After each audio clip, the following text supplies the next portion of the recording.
Could unmute yourself. Denise, talk to us about so far your experience. This is the ninth day of this 21-day detox, reboot, rejuvenate. Are you having any successes that you would like to report to us? Well, okay. My issue has been, and we had talked about it earlier, but I was dealing with a lot of headaches and what have you for the past week. And so I wasn't really able to get on board um, as far as the buying other foods or whatever. I've been reading, but it's like being able to get out and go and purchase a lot of the stuff that you request us to have in order to start this detox. I haven't been able to do that. And so successes, basically the information is important and I'm learning a lot. You Let know, me just a answer lot of this. it is still over my head. Did you get the recipe for the Go green ahead. juice, the kale power? Yeah, you sent that to me. Uh-huh. And You unfortunately, my son and my granddaughter went out and got it for me, but they broke, I think they broke it. I haven't tried it out since, but they were trying to put it together for me. And so they broke the blender that I have. the I have blender or like a juicer? Montel Williams. No, this is a blender. They couldn't even use the juicer. It's too complicated for them. So they did it in the blender and they pushed too much of the greenery down off in there. So stuff got stuck. And anyway, I drink some of the juice. I ate the greenery and that seemed to help a little, but it was always, I was having to take my medication still, Here's the just thing. to be Here's the able thing. to I don't want to. feel. I don't want to go on too long. We're just introducing ourselves right now, but I can promise Oh, you. I'm sorry. I can promise you. If you drink 4 8-ounce glasses of kale power every day for 7 days in a row, you will probably say the headaches are gone. Anybody else want to speak Okay. up? Tell us, how has your week been? I know, Dwight, you did communicate to me that you were having some success with a reboot so far. Yes, my BMI came down again this morning. The weight is coming down. I just drove 40 miles to get some blueberry and prune juice. I'm really excited about the results I'm having, and understanding, these steps, these 11 steps. So I'm still colon cleansing. I got a parasite cleanse while I was at the health food store. So I'm just drinking more water. And this morning I was a little lightheaded. I sipped a little juice. Mm-hmm. I'm eager to try to make it to the 21 days because I know I'm going to have some great results. Congratulations. Anybody else want to share what you've experienced in our first 8 complete days now of this 21-day process? Do unmute yourself, Brother Troy.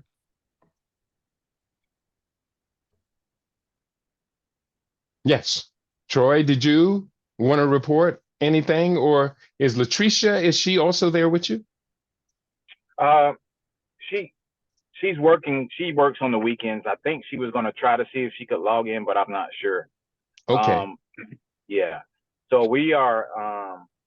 We as you know, we joined a little late, so we're still getting our products to come in so we can start completely. And so ours is probably gonna be end up being 30 days as we get acclimate, get our stuff in, and then be able to start. So we're late. Okay. Did the books arrive? Yeah, the books arrived yesterday. Okay. Have you tried any of the things that we've been posting up in the WhatsApp? Any of the food, any of the recipes, exercises? The green, was that apple and kale recipe? There was no apple kale recipe. There was an apple avocado soup was day one. Avocado. I'm sorry, avocado. Yeah, the apple avocado. Mm-hmm. You did go ahead and try that? Yes, we did try that one. How did you like it? Was it tasty? It was good. It was different. I mean, I already like avocado anyway, So adding, I never would have thought to add the apple, but yeah, it was great. Yeah, I mean that recipe, as far as I remember, maybe I have to go back and try it again, was actually quite amazing because the apple and the avocado, the sweetness of the apple, that whole richness of the avocado, plus there were a couple of little spices in the background to kind of kick it around your taste buds a little bit. If I can recall, maybe some cayenne or curry, something like that, made it quite Cayenne. an exotic blend. Whenever I used to serve that one to my guests, they would always remark, wow, amazing and surprising. Yeah, it Yeah, was yeah. Thai peppers, and sun-dried tomatoes. Oh, yeah, yeah, yeah. Oh, that sounds even better. All right. Well, do keep it up every day. We've been putting up a recipe.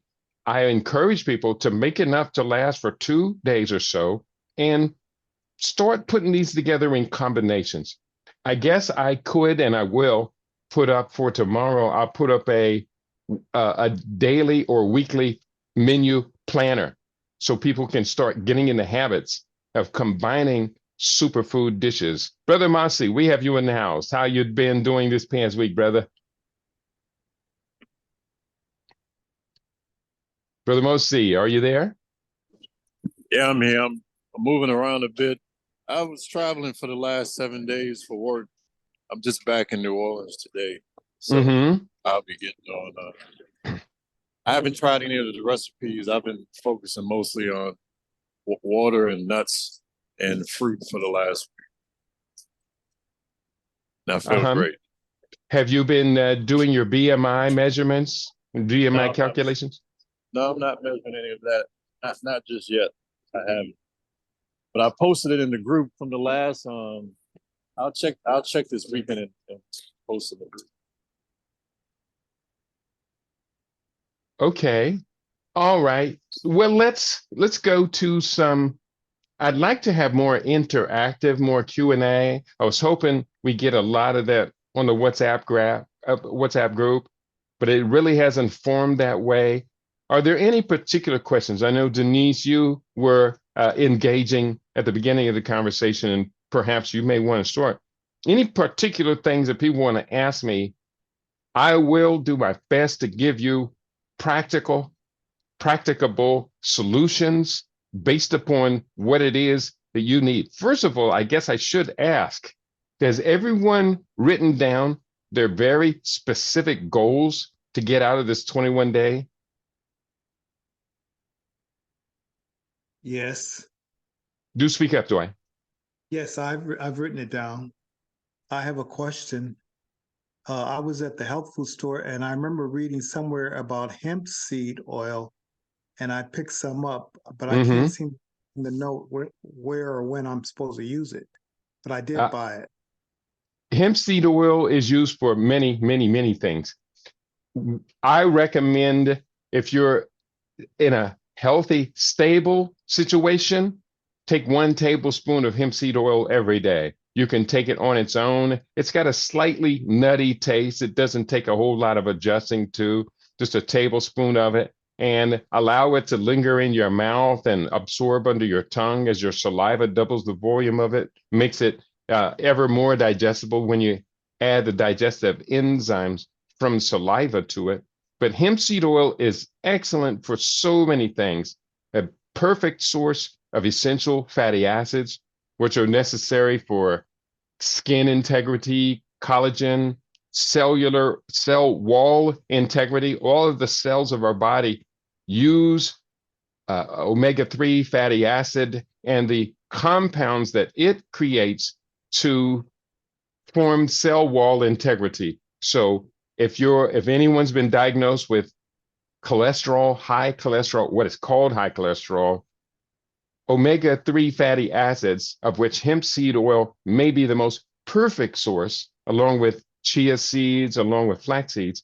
Hemp seed oil, it will rebalance a high cholesterol level, usually going from a concerning level to normal and balanced. I've seen it happen multiple times in just 5 days. So anyone who's been diagnosed with high cholesterol, which really means an imbalance between LDL and HDL, the bad versus the good cholesterol, the hemp seed oil, flaxseed oil, chia seed. It doesn't come as an oil, but chia seeds. These will rebalance that very, very quickly. I've seen people who were told to take cholesterol medicine, do this for 5 days and go back. And in one case, woman received the information. She said, the person who tested her cholesterol said, I'm 50 years younger than you and your cholesterol reading is better than mine. After 5 days, after being told to take the medications. So it's okay for me to do that during the fast. I can do daily. Well, it depends on what part of the fast. If you're in the part of the fast where the extractive actions are finished, which you and I have talked about extraction versus rebuilding, Right. then I wouldn't do it because you're just going to push it out of your body that quickly. But Okay. you could use it overnight. If you're doing extractive and you use it overnight, that could be good because it'll have all night to absorb into your digestive tract. Right. But really, when you start to cellular rebuild, that's when it's going to be absolutely awesome. But as I said earlier, you could take a tablespoon of hemp seed oil every day of the year and have nothing but great benefit from doing that. Okay, I have my mission statement. Did you want me to read it or something? I think The we'd all mission love to hear that. Okay, declaration of goals for superfood transformation. I declare that I would like to incorporate food as my medicine for a healthy life enhancement. Additionally, I would like to be an impetus in the community to arrest the suffering I see in my communal environment. And then I have a mission statement here. I see so much suffering in my midst. I have acquired some new knowledge to add to my arsenal of health information. To those that are open and willing to listen, I have a testimony. Health is within reach if one ingests the proper nutrients to allow this temple to function at a maximum. I am eager to share insight that has been bestowed upon me. Shouted from the mountaintops. Awesome. Good testimony, my brother. I sure do appreciate that. I hope that everyone else heard what I heard because brother. this is getting bigger than you as an individual. Am I correct? Yes, yes. All right. Great mission statement. Someone else, please do speak up. Talk to us about your goals for this 21-day detox, reboot, rejuvenate.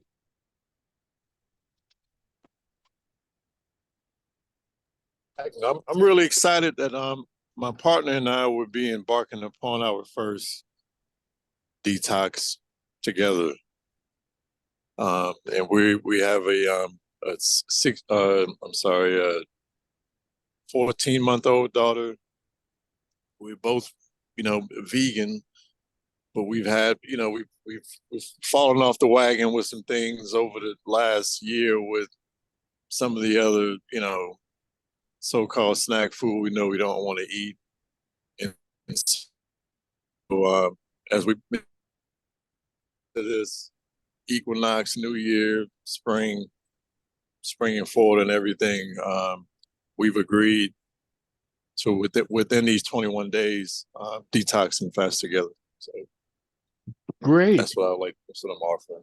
Now, is she reporting any progress over the first 8 days of this fast? She hasn't started yet. She has to make a trip this end of next week. So on her end, she's coming online in April. Next week, it will be next Monday, not this Monday. But we'll be planning what that looks like for this week coming up so that we can, acquire everything that we need and sort of have everything in place so that once she's back in town,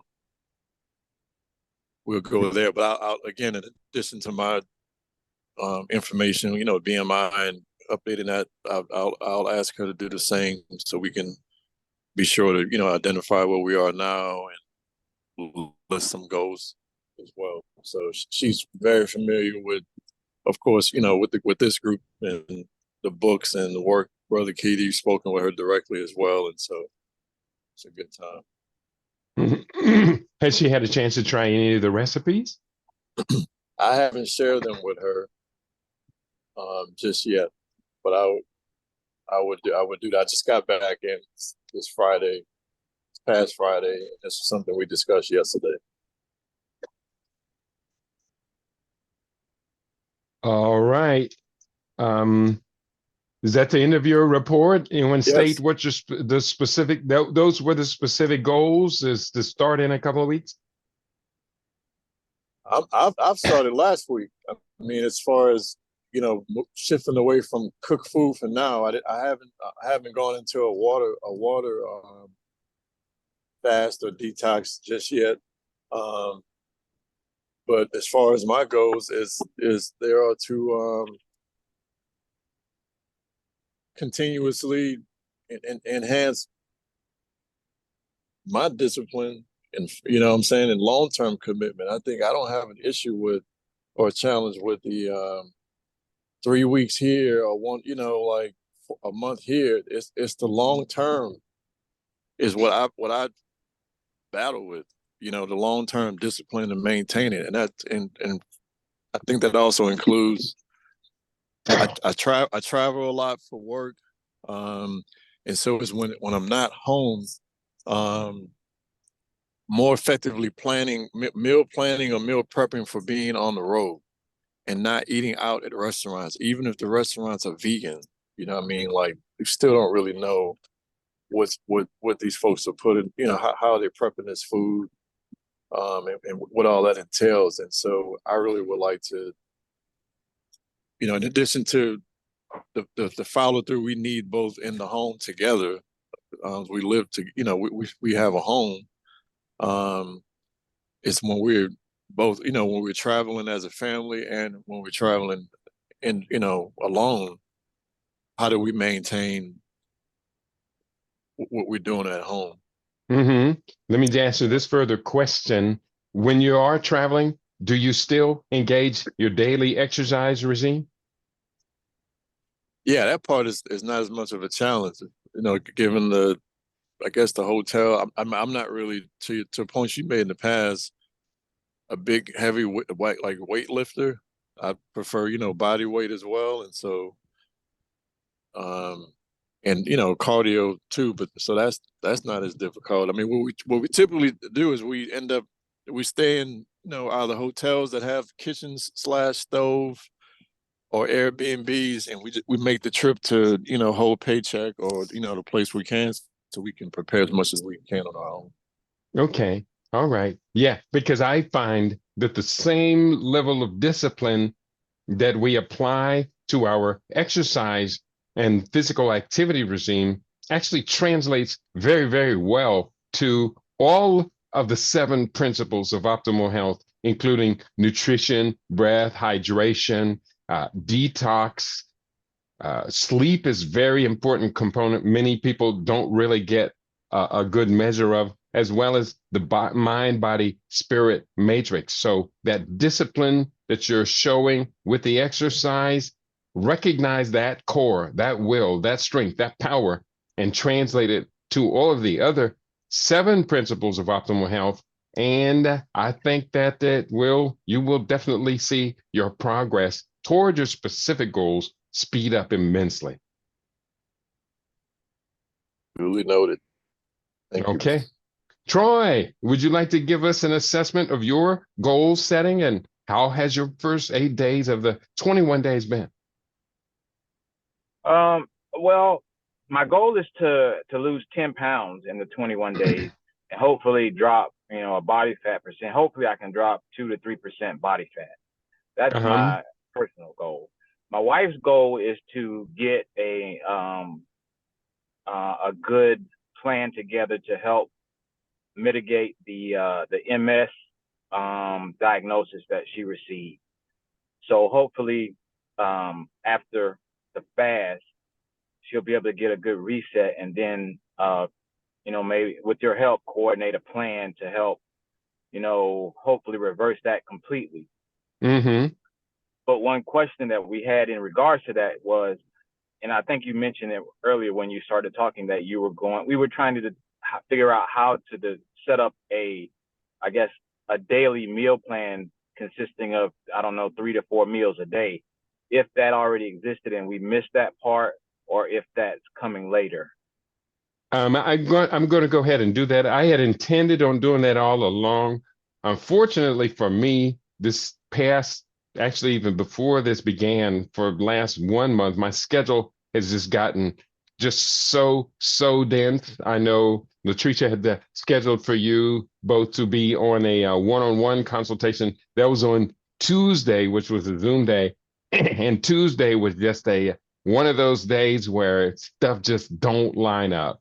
And with the president's motorcade tying up the city, I almost had to blow off the whole day. I did get a lot done that day, but these two appointments, unfortunately, I missed. So I want you both on the conference call together as soon as possible, and let's go ahead and arrange that. We can even do that today. I might be able to squeeze it in. I got a little bit of time opening. I see, Dwight, you're trying to get our attention.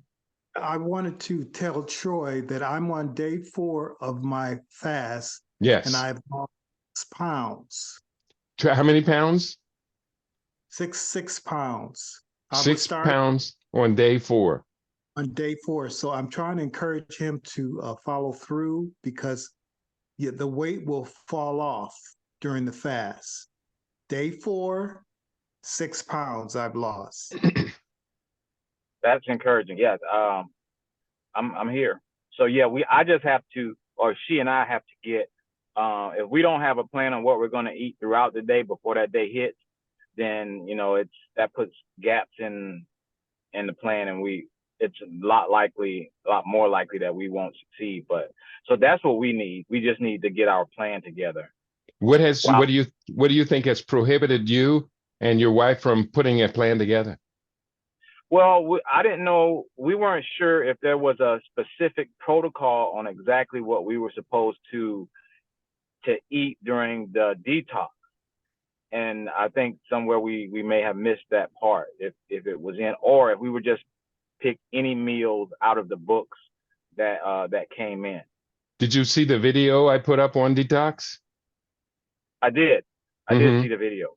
Yeah. Okay. So there are 11 levels, and we just take you from one stage to another. I think you got stuck at level 1, initiation. Am I correct? Yeah, I think so. Yeah. What could you imagine? I mean, and Dwight could tell you, if you had gotten past starting it, initiating it, and gotten to level 2, 3, or 4. Well, when you say the levels, I watched. Are you referring to the video? I put a video together specifically on a detox. It's also in the book. You've received the books. Yeah, the books came in yesterday. Okay. Yeah. Now you have all 3 books at this point. Am I correct? We got 2 books yesterday. 2 books you got. One, did you get one by U.S. Postal already a few days ago? They both were in the same package. That came from the printer, from Amazon. The other ones were sent via U.S. Postal over a week ago. Oh, really? Yeah, I can double check to see what day they were arrived. What is your postal code, your zip code? 30336. 30336. So that would be Georgia. Am I correct? Right. Yeah, your books were sent out on the 16th of March. So I've got the tracking number here. If they haven't arrived, estimated delivery date was March 23rd.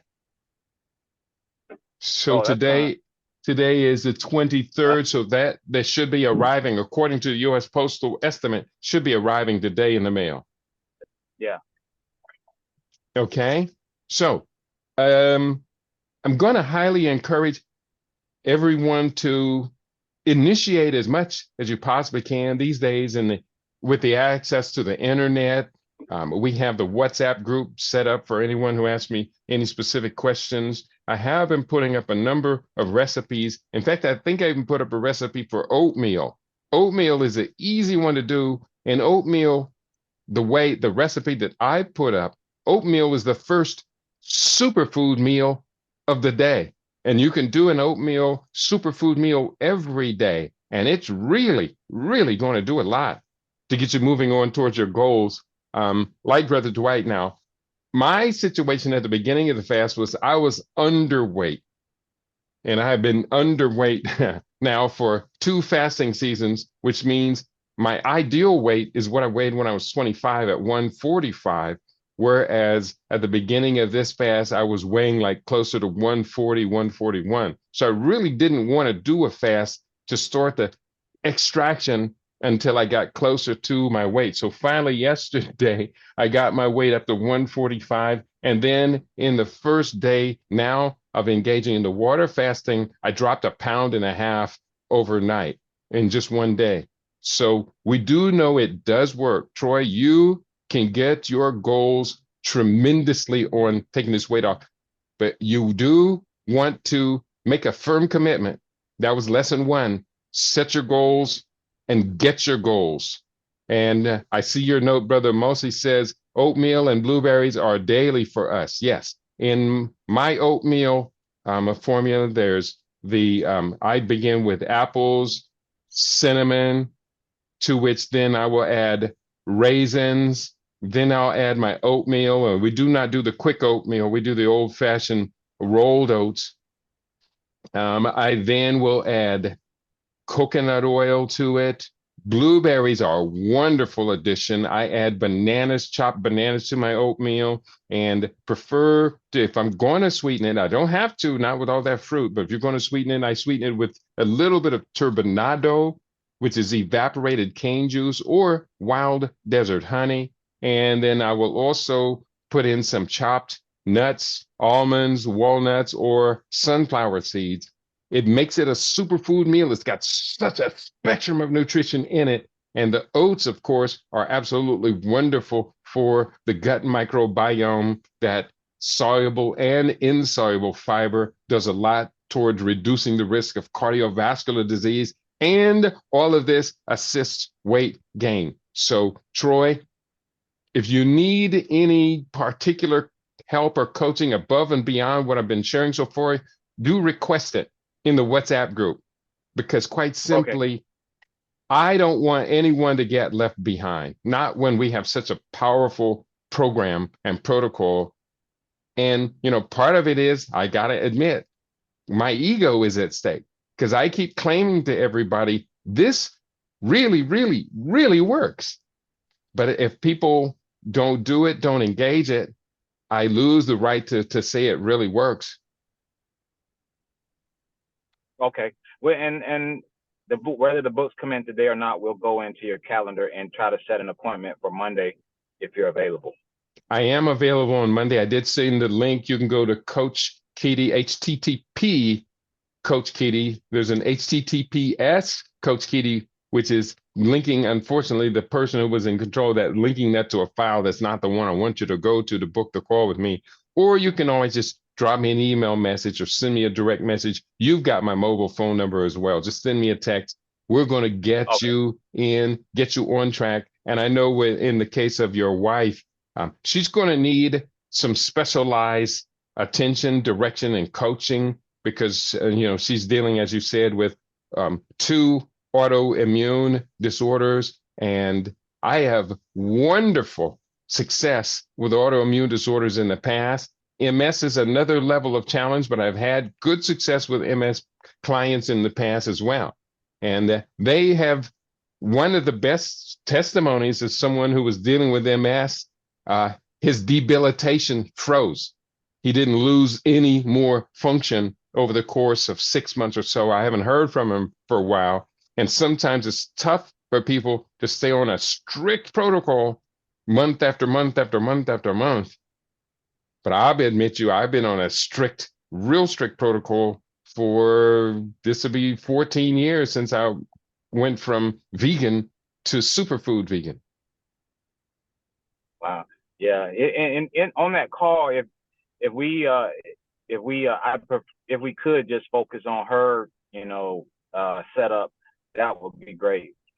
Because she I can doesn't have any debilitating issues Yeah. right now, and that's what Okay. I'm just hoping to prevent. Yeah, I can assure you, everything I suggest for her is going to be an absolute benefit to you as well. It's a Oh, okay. All holistic right. solution. It's called functional medicine. It's a holistic solution, although she's going to need to understand how she got into this situation. And that means I'm going to have to ask her some very specific questions about her lifestyle habits and exposures and these other type of things. Okay. Okay. Anybody want to ask me anything specific?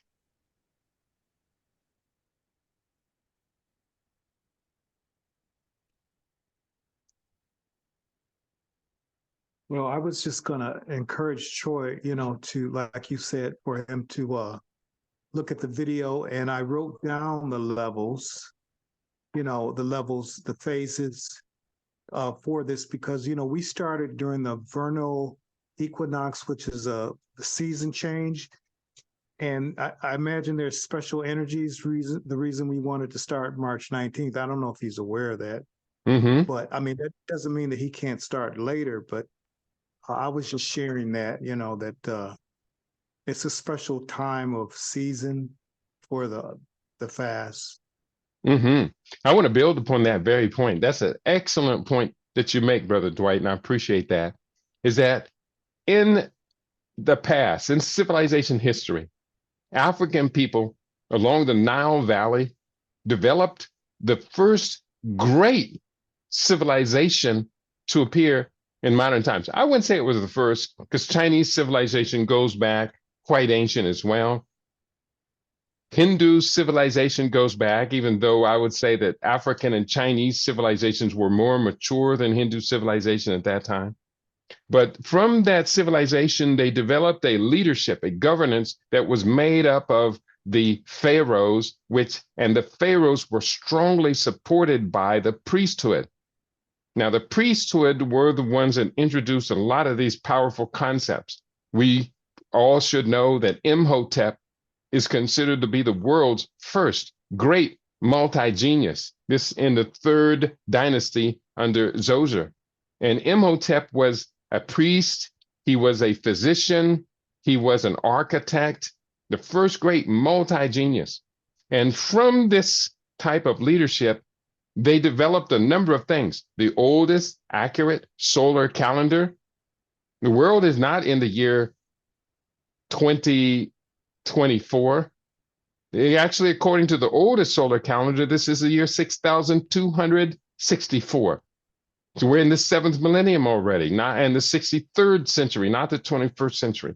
So as we would go back and look at, say, how did this civilization evolve? What did they use? What did they do? One of the important things was the crossings of the sun. These were the spring and autumn equinoxes, or vernal equinox and the autumn equinox, as well as the summer and winter solstices. These are the 4 crossings of the sun of the Earth as it travels around the sun. And from those 4 crossings, the world was divided into the 4 seasons, which corresponded to the 4 cardinal elements, which corresponded to the zodiac and corresponded to so many other things. As we start to recover these empowering themes from this earliest civilization development, we ourselves start to see ourselves moving into these levels of empowerment. I was ordained a priest in the Kemetic order of the Sacred Order of the Sons of Ra Ministries, which is based upon this ancient Egyptian, ancient Kemetic order. And as a priest, I know it is to my great advantage to commemorate the crossings. This is why for 21 years now, this is my 21st year, on the first day of spring, first day of summer, first day of autumn, first day of winter, I engage in a detoxification fast. For me, they last about 28 days, even though I've done as short as 3 to 4 days. I've done, usually they're in groups of 7. 7, 10, 14, 21, or 28. Most of them I plan on 28-day detox fast. This one, I'm only going to do 21 days because going into the fast, I had no excess body fat. So the first time I did this as a Kemetic priest, no, it wasn't the first time, but when I went raw and I did the detox fast, my weight went from 176 on day one of the detox fast till 28 days later, it was 150. I took off 14% of my body weight in 28 days, 26-pound loss in 28 days. To beat that, to even top that, on the morning of the 29th day, as the fast ended, at that time, I woke up and set my all-time lifetime record for sit-ups in a single set at 600. I have, during the last detox fast I did, the winter detox fast, on the morning after the last day of the fast, I extended that record from 700 to 800 sit-ups in a single set. So we do not lose strength. We gain a profound power of will and focus, and also taking off the excess body fat allows us to better balance that strength, that weight training that Brother Mosi was talking about, using gravity as our point of reference as opposed to working out with steel bars and things like that. I don't mess with those things at all. But we are able to do tremendous things as we come closer and closer to this center of the core of our physiological existence. The body is a magnificent machine. And when we have the body completely in control of our intellectual and willpower, mental capacity, we amaze ourselves and we amaze all those around us. Anybody want to comment on anything I've just shared? What was that Kemetic minister training like? You said the Sons of Ra, R-A-H? Yes, the Sacred Order of the Sons of Ra, R-A Ministries. And they are online. You can find the Sacred Order of the Sons of Ra Ministries. For most people, they are initiated into it. I think it's about an 8-month-long course of training by the elders in the group. And we have now ordained in the Sacred Order of the Sons of Ra, I think there are about 14 to 16 of us ordained in our particular ministry. And I was an exception because I was so very close to the founders of the group, and we spent quite a bit of time together in numerous forums.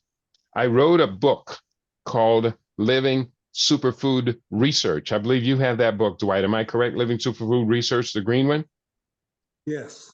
Did you get a chance to see the chapter in there called The Spiritual Origins of the Vegetarian Lifestyle? No, I'm still going through it. Yeah. I wrote that chapter asking this fundamental question: was Jesus a vegetarian? When I finished writing the dissertation that followed that question, I thought it was so incredibly profound because it answered a dozen different points. Plus, it filled in a gap of history that most African-centered history really doesn't record, that period of about 1000 before the Common Era to 600 before the Common Era. There's kind of a gap in our studies. Not all historians have missed it, but it's largely overlooked.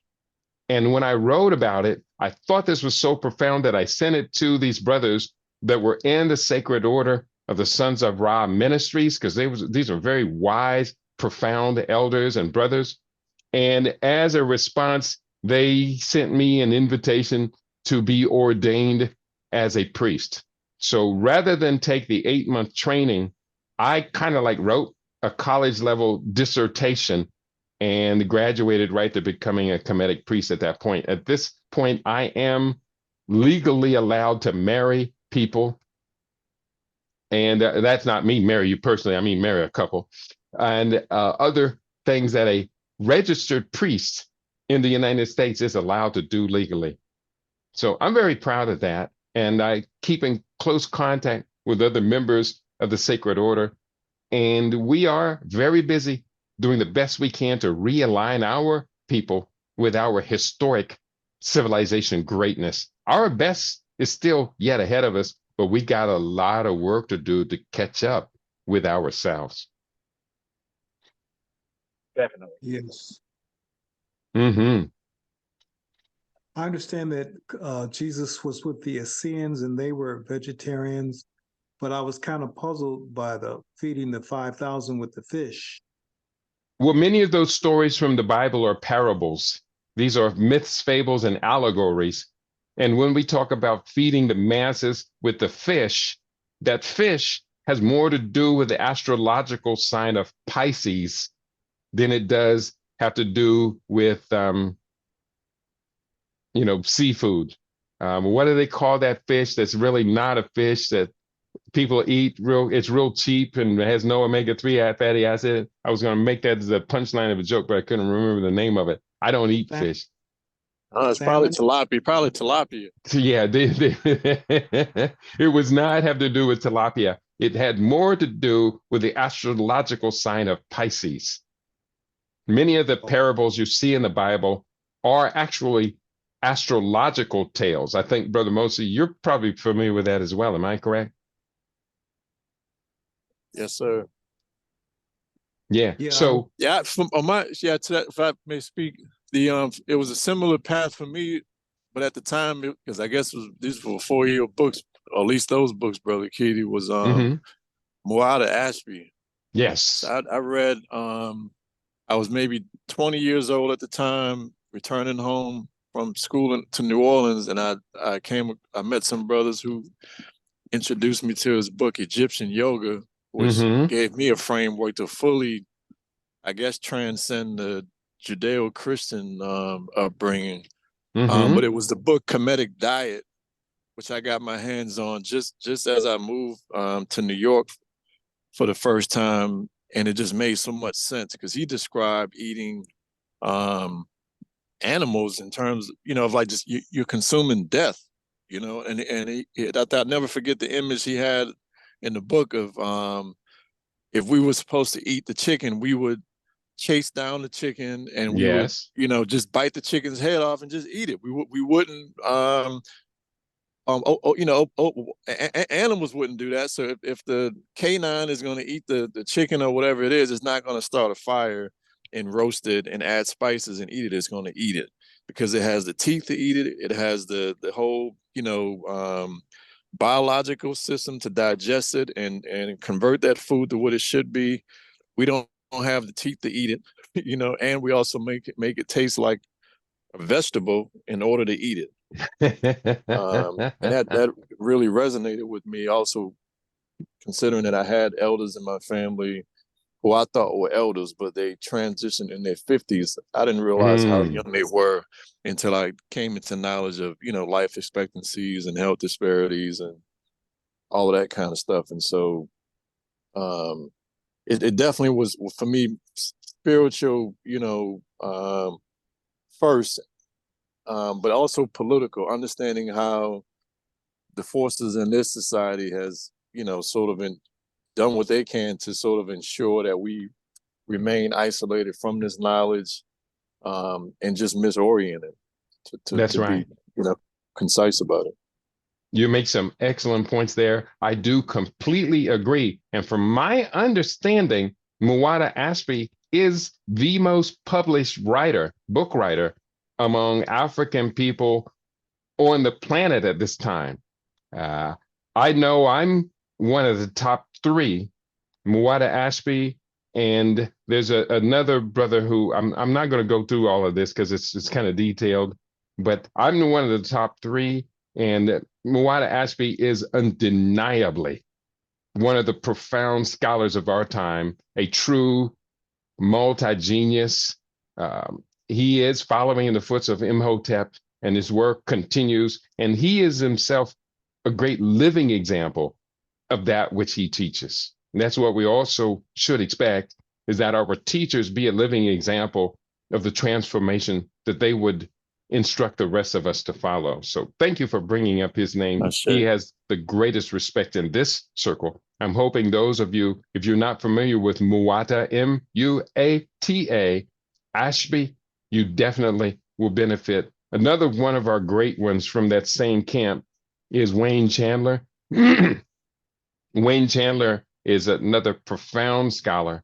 And as these brothers and myself, I guess, have to admit, we are now getting older in years.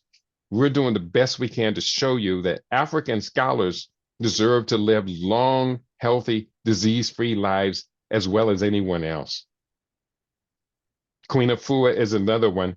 She is an elder, yet when one encounters Queen Afua, you realize she's still manifesting the spirit, the energy, the vibrance, and the state of high cognitive functioning of someone less than half her years. This is what I encourage each one of us to do. Take your current age, divide it in two. Remember how you functioned, how you felt at that time. Go back and retrieve it so that you can move forward from that point again, aging at half the rate now with the knowledge that you now can apply. So that would put me at age 34 rather than 68.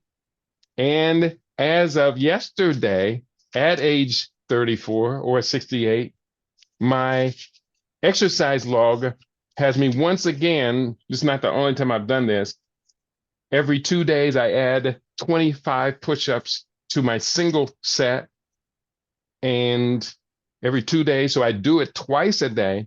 So yesterday I did 300 push-ups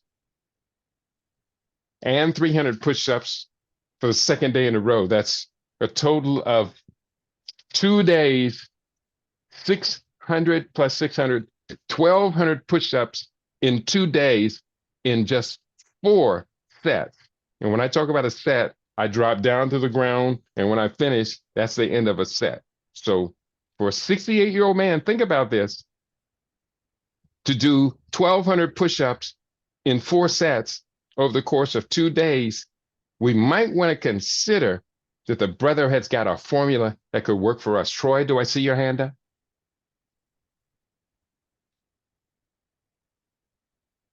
Oh, no, that was my mouse over your name. Sorry about that. Okay, no. Okay. Again, any comments, any questions, any points you want to make? You might want to talk about your parents, your grandparents, brothers, sisters, others who have something they're dealing with that you would like to be able to step to them and give them some positive, encouraging information that will work. I got a note today from someone, and people, they have a tendency to do this. They know I do this work, and they'll just drop me a note, give me a real complex question. What should I do? And I got a note from someone today who has these very unusual tumors in the mouth. And just the name of these tumors, benign odontogenic neoplasm versus fibrous osseous lesion. I mean, somebody asks you a question, what do I do about that? What do you say to them, Dwight? I'll have to get back to them. I'll have to check a reference. That's exactly what I said. I said, this is beyond my immediate grasp, because I have to, first of all, investigate what this language means. These long-term words, benign, we know that means non-malignant. Non-odontogenic. Odonto, well, we know that deals with oral health. Genic meaning creation. Neoplasm meaning not necessarily a malignant tumor, but neoplasm means an encapsulation of toxins and poisons in whatever part of the body, neoplasms, versus fibro, which has to do with connective tissue, osseous lesion. So I know what lesions are, I know what fibro is, but I don't know what osseous is. So I told them 2 things. Number one, this is not an easy answer. And I appreciated if people would respect my time, because if it takes me an hour to learn how to deal with this situation, and you want to just ask me a question and have me answer you and give you a solution in 1 minute, that doesn't work for anybody. So hopefully they will get back to me, reserve an hour of my time, and let me tell them exactly what's going on in your mouth. Because when I looked at these tumors are really quite disruptive, And they can distort the mouth, they can distort the gums and the teeth, they can distort the jaw. And if a person's going through that, they're going to be obviously quite worried, quite concerned. If it's malignant or benign, the first question they asked me was, what do you think about biopsies? And I said, well, in certain cases, biopsies are necessary. But I did say I do not subscribe anyone engage in a prostate biopsy, because that's where the prostate disease really goes wrong after the biopsy.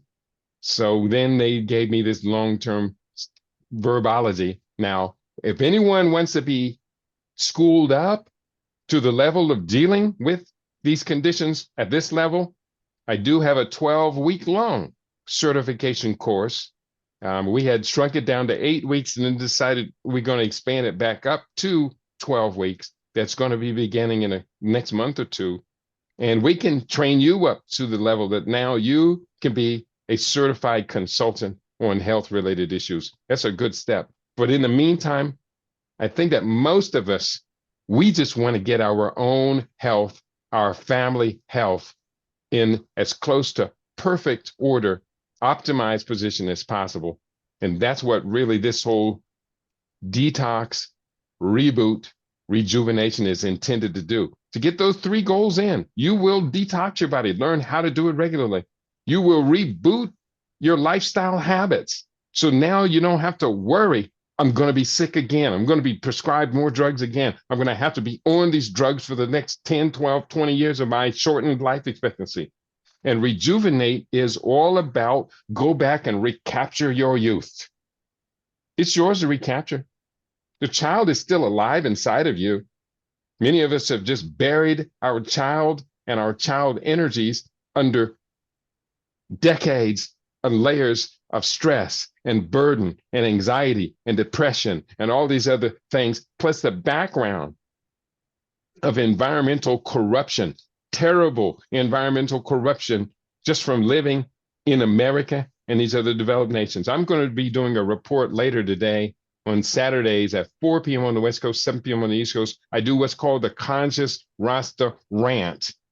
And today's rant has me absolutely outraged. If you don't mind, I'll take just a few seconds and tell you what I'm outraged about. The theme of today's program, losing young Black men in America. In the book, Fade to Black, The Passing of a Great Race, I laid out a dire, tragic future for the African ethnic group in the former colonial and imperialist nations. We are victim to eugenics, genocide, and race suicide. We can change this trajectory, but first need to acknowledge just how bad things continue to get for our essential survival. So all of that to say, to take on a battle like that with intention to win it, we're going to have to get over being sick and tired of being sick and tired.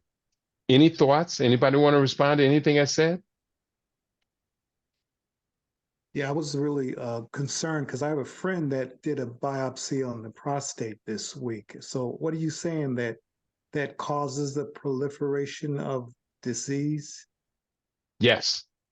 If you did a biopsy poking a steel rod with a sharpened hook on the end of it, if you did that to a perfectly healthy man, shoving it through the line of his rectum into the prostate gland, you will be introducing bacteria and other pro-inflammatory processes into that environment. If that would injure a healthy person, what's it doing to a person who's already suffering from, in most cases, grossly inflamed prostate gland?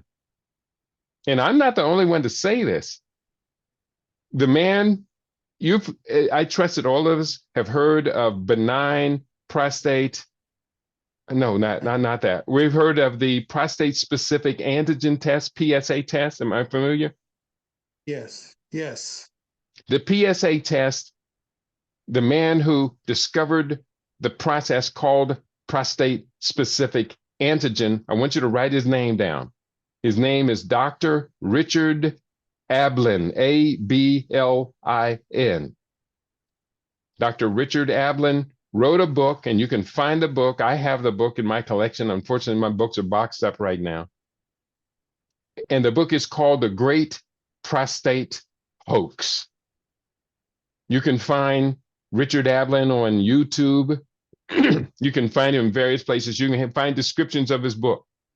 And the man who discovered the process said that the medical healthcare industry is scamming millions of men into thinking that they're going to die of prostate cancer, when in actuality, they are in very, very low risk, low danger of this. And he states that it is the beginning of the worst part of this whole diagnosis, when they poke through the rectum into the prostate to do the biopsy. For most people, that's when the real problems begin. And the chemotherapies, along with radiation and surgery, Keedy says, is a plot to take the Black man's reproductive capacity out of our people. And they're doing this to younger and younger men. I mean, there's a lot to it. I don't want to go off on that. But if anybody's out there concerned about prostate disease, this is the place where you want to ask the questions, because I know this one. I've been studying this one for over 30 years, and I'm proud of the fact that 30 years ago, I started telling people I will never take a PSA test. I'm proud of that fact. That even predates Richard Ablin's publication of his book.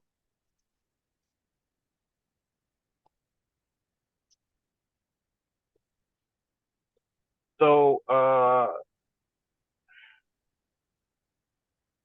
so even taking the test is ill-advised?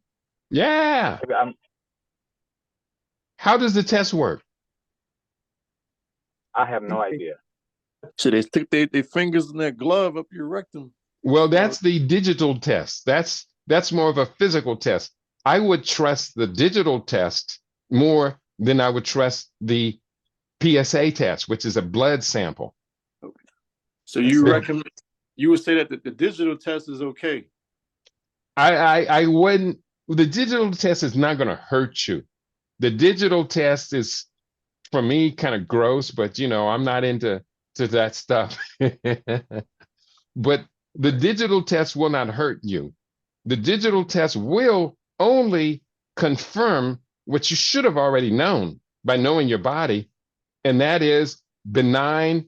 It's either prostatitis or benign prostate hyperplasia. Now, can someone tell me what is the difference? Troy, don't you leave us. Well, if you're driving, don't worry about the camera. But what is the difference between prostatitis and benign prostate hyperplasia and prostate cancer? Whoever answers that question correctly, I'll send you a free ebook of Living Superfood Research, unless you already have it. What's the difference? Don't look it up, Dwight. I know you, man. You're quick on that internet. The itis I know is inflammation. So One, correct. What's the other word? Hyperplasia, benign prostate hyperplasia. So benign is meaning that it's not cancerous. It's not. You're on a roll. Hyperplasia. Something is accelerated. Man, and what is hyperplasia? Man, you are right on the verge of getting this right, and still you're going to know the obvious difference between cancer. Hyperplasia, I'm not sure. Yeah. Hyper is out of whack. Benign means it's non-cancerous. Hyperplasia means too fast tissue growth. Oh, okay. Whereas in inflammation, it's swollen with inflammatory materials, including your inflammatory hormones, plus the mucus will be present during inflammation. You got that specifically right. Itis, good job, man. And benign prostate hyperplasia, hyper meaning too fast. You got that right. Plasia meaning tissue or cell growth. That means it's growing as if it were a malignancy, but it's not a malignancy. It is a benign tumor growth, which means it's encapsulation of poisons quite often.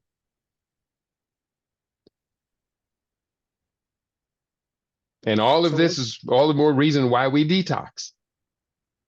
So would that be a remedy? Because I need to talk to this brother.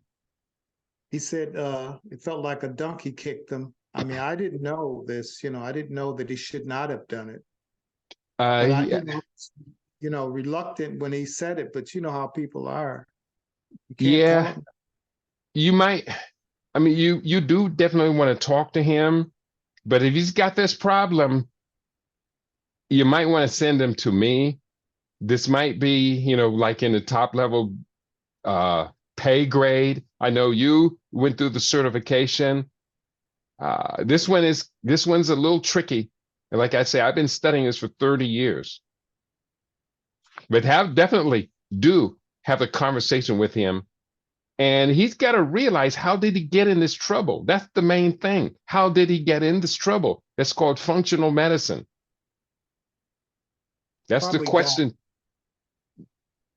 Most likely is diet. And I call prostate disease and many women's reproductive diseases, I call them cheese disease. It rhymes, but it really amounts to the amount of dairy and exogenous estrogens and estrogen mimicking chemicals we expose our bodies to.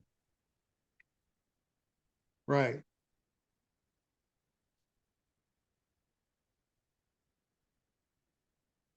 And in 2 minutes worth of questions, I can almost certainly tell them how he got in this problem.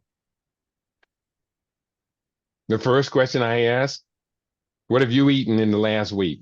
Be specific. What have you eaten in the last 24 hours? How many times a week do you eat dairy, cheese, meat, chicken, poultry, eggs? Right. Yeah. Mosi, you relate to that as well? Did I hear you, Mosi? No, I'm saying, as we were running through it, I was thinking like the food is the factor in all of this. Not the only, but I mean it's the primary. I had an uncle who I mean I don't know what his current status is. He had prostate cancer, retired from Shell Oil Chemical in Houston. MD Anderson, he told me about it after he went through treatment, so quote unquote treatment for it, which included some new chemo process. The way he described it was just like Frankensteinish in terms of what they did, but he's supposedly cancer free now, but he also doesn't have, he doesn't really have the erection he had before. That's what came out. That's the back end. Here's part of that new chemotherapy you're talking about, Mosi. It used to be called chemical castration. This new therapy that mostly Black men are getting for prostate diagnoses goes completely contrary to what was said about prostate cancer 15 to 20 years ago. It was about 15 or 20 years ago they started introducing, I started hearing about men now taking female hormones, including birth control pills, said to control prostate. I said, that's absolutely backwards. But it has now become a standard therapy that I'm hearing from brothers. They say they put me on these pills and it's turning men into feminization because it suppresses testosterone. It used to be, they said, that cancers grew because of exogenous or excessive female hormones, estrogen, because estrogen is associated with rapid cell growth. That estrogen is part of the process of giving birth to babies, and babies' cells grow very, very, very, very fast. But then they flipped the script.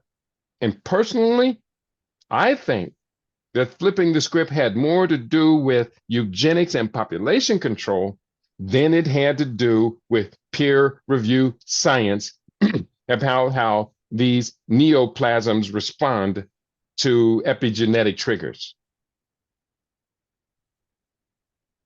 But I'm a radical. I'm the one who's thrown off of YouTube for challenging science. So, figure that out, huh? Yeah.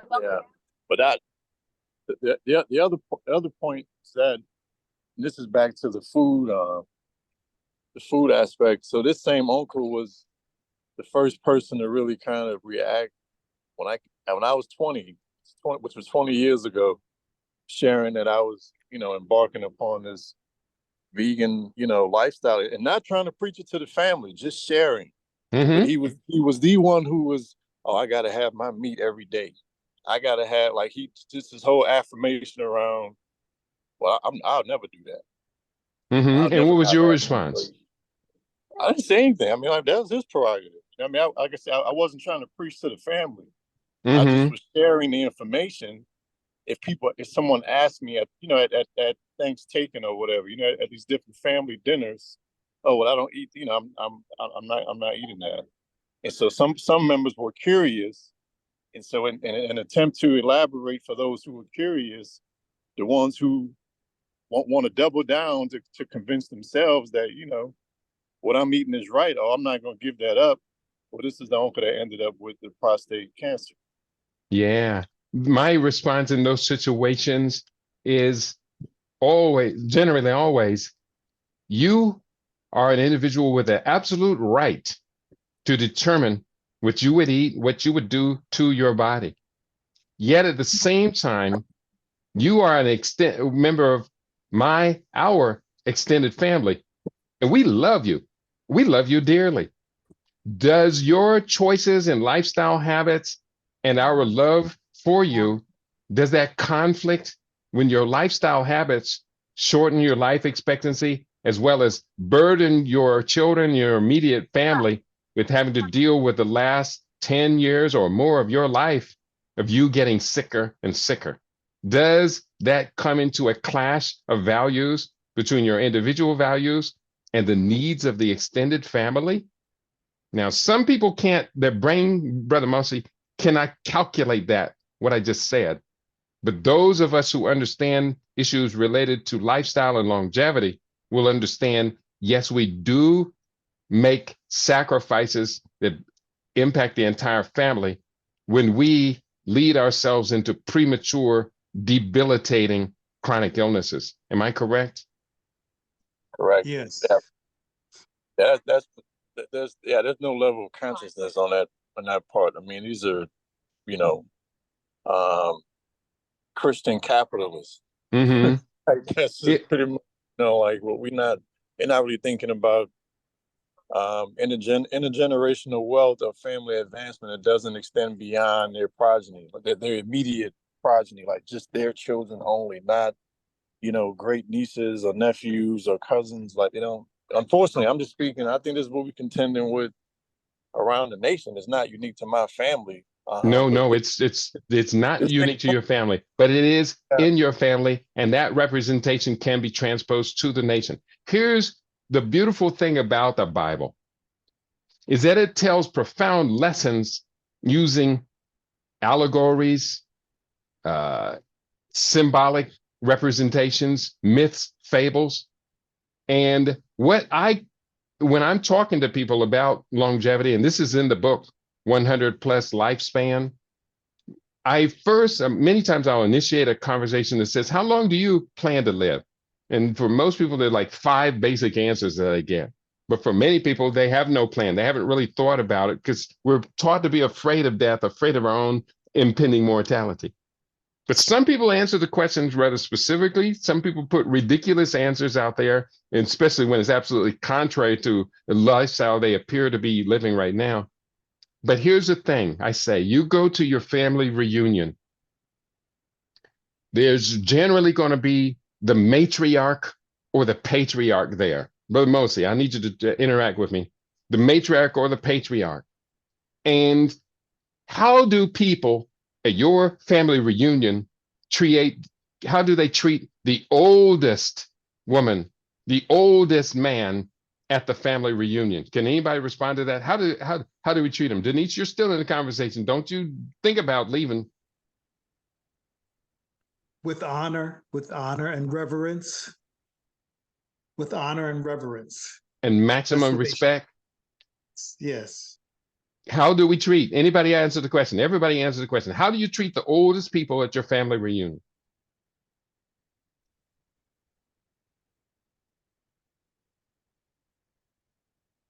Do you ever offer to get them a plate? Can I get you a glass of water? Can I get you a drink? Hey, you cater to them. I mean, like they're the you know, right to that point. You feed them, you honor them, you send to them. Some might wash their feet. I mean, like, you know, it depends on how folks. Somebody else answer the question. How do you treat the oldest people at your family reunion? I've asked this question a whole bunch of times. I know a bunch of answers. Let me just make it plain. We treat them like royalty. We treat them like they are our family's royalty. Am I correct? Yes. And when you're around royalty, if they're seated, quite likely, if they're the elders, they're going to be seated, maybe even in a rolling throne. But when I walk up to elders in such a situation, I don't even tower over them. I kneel down so that my head is no higher than the level of their head. Does that make sense? Is that how you treat royalty? Yes. And we offer them, can I be of help? Isn't it true that in many of our family reunions or community events, the order is the elders line up to get their plate of food first? Yes, they do. So therefore, we have to ask the person, would you do we acknowledge that the elders are not only benefit for their own personal self by enjoying longevity, but this is a gift to the entire family. The children, the grandchildren, nieces, nephews, cousins, siblings sometimes all recognize this regal position, this royal position, this incredible value to the family of having these elders as role models, as the keepers of the wisdom of the family. They say, African proverb, when an elder dies, it's like a library is burned to the ground. So therefore, one would say to your uncle, Brother Mosi, we need you to be that wise elder who's shown us by living example what the value of unselfishness is, what the value of being receptive and reflective of the family's entire love and hierarchy is. And one day you will lift up into the realm of the ancestors and someone else will take your place on this throne as the patriarch, the matriarch of this family. So therefore, we can use other types of personal logic, sentiments, values, cultural paradigms to help our people to overcome our obsessions with suicide. Brother Mosi, you have your hand up? Yes, my question is, when the elders are not, I guess, upholding or I'm trying to figure out the best way to articulate this. If the elders are not functioning in a way that supports or sustains the family, I'm talking about in terms of the knowledge, the wisdom, the cohesiveness, or steering the family forward. What is the protocol, the remedy for that? I'm certain you're not suggesting that families should blindlessly honor elders, and I'm not. I mean, there always should be some level of deference and respect. But when there's clear, evidence of elders creating disruptions or not moving in a way that will advance or support the future or current generations, like what is the family to do? The first thing, we all have to be able to distinguish between elders and old people. Let me ask you this, Brother Mosley. In your mind, I just introduced that question. Is there a difference I just said between that to my elders partner and too. old So people? I said we got some old people in our family. We don't have elders. Elders have a tendency to be sober, whereas old people can be substance abusers, whether wittingly or unwittingly addicted to drugs that cause side effects that impact their cognitive functioning. Is that true? Indeed. Yeah. Is it true, distinguishing elders from old people, that generally we go to elders for life advice, while as old people, we go to them to just kind of just exchange loving relationships to the best of our abilities? If an old person is an alcoholic, it's kind of hard to love them when it's so obvious that they don't love themselves.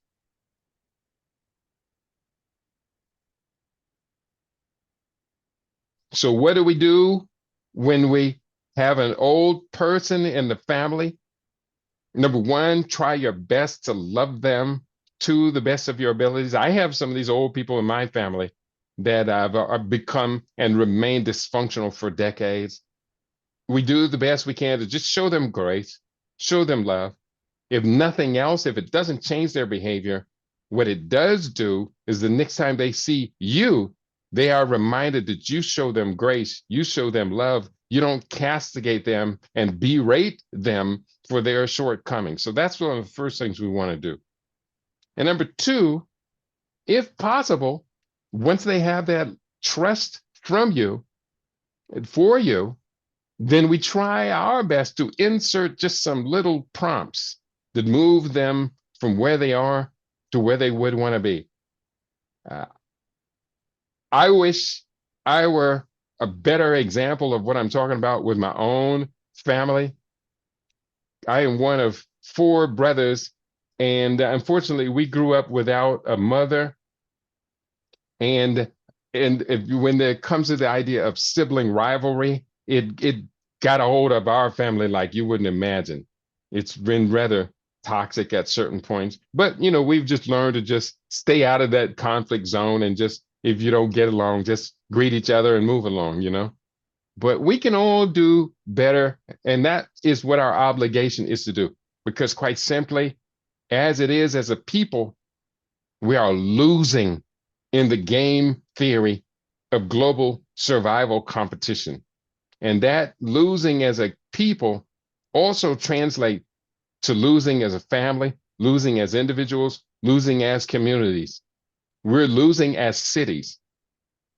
And I think most of us can see that. If you're not familiar with that and the ultimate aim of this, I highly recommend the book I wrote in August 2020 called Fade to Black: The Passing of a Great Race, because the book really has a very dire outcome. Now we're kind of going on, we're getting to the point where I'm going to begin to wrap it up, and I can see it appears to be people kind of fading off in the background, like we've expended all of your interest for today.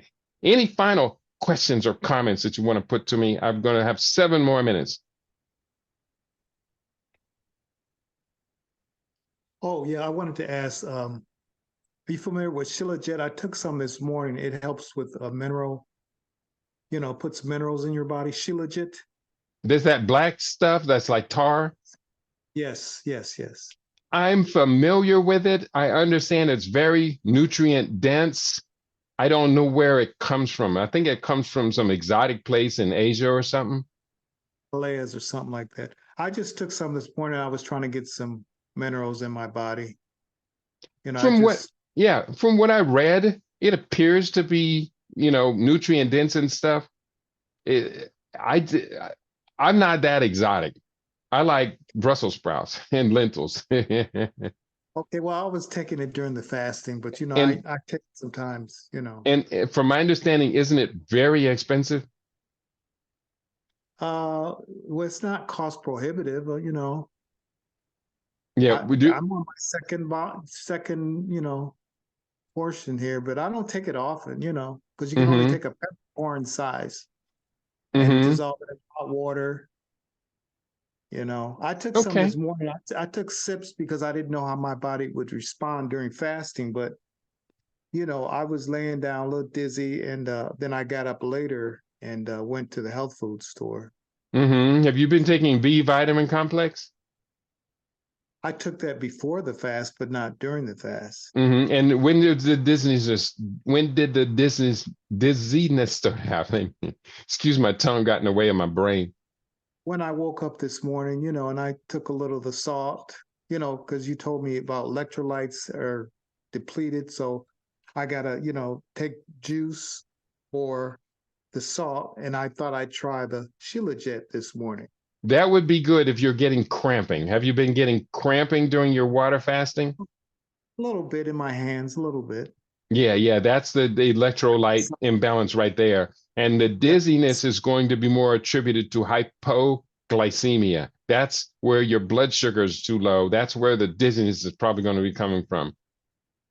So cramping is electrolytes. Mm-hmm.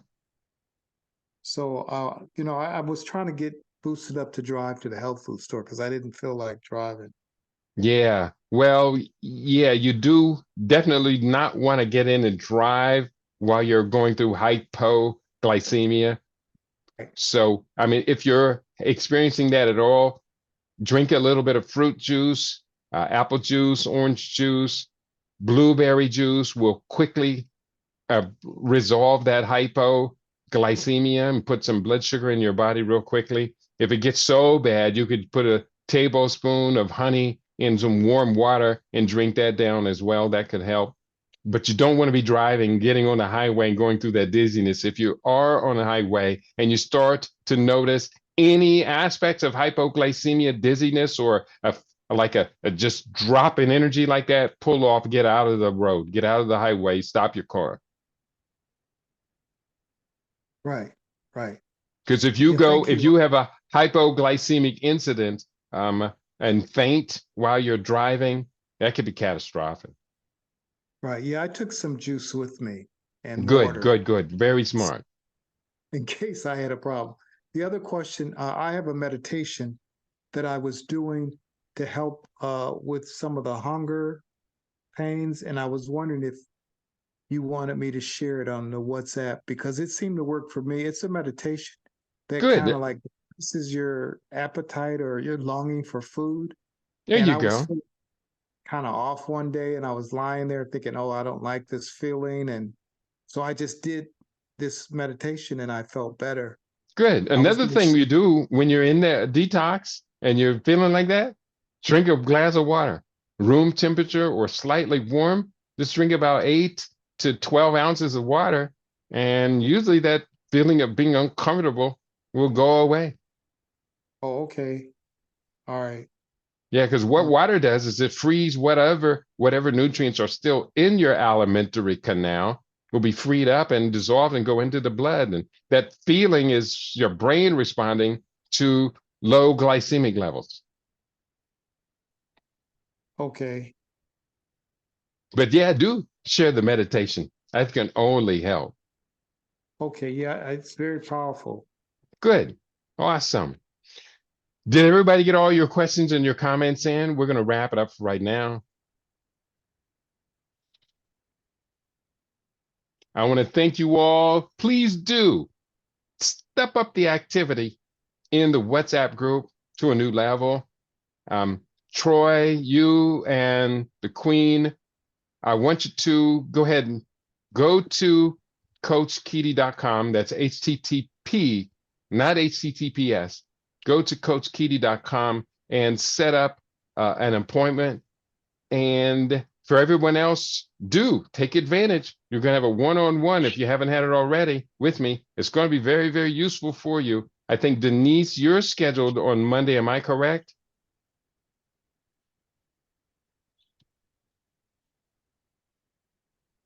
Yes.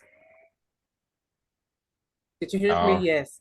Yes. Monday, 30, something like that. Yeah. All right. Well, I will look forward to it. I believe you all have my mobile phone number. You can always text me, contact me through the WhatsApp group. I check the WhatsApp group at least 5 times every day. So you can easily get a message through to me that way by any means necessary. We are the agents of our transformation. We are the master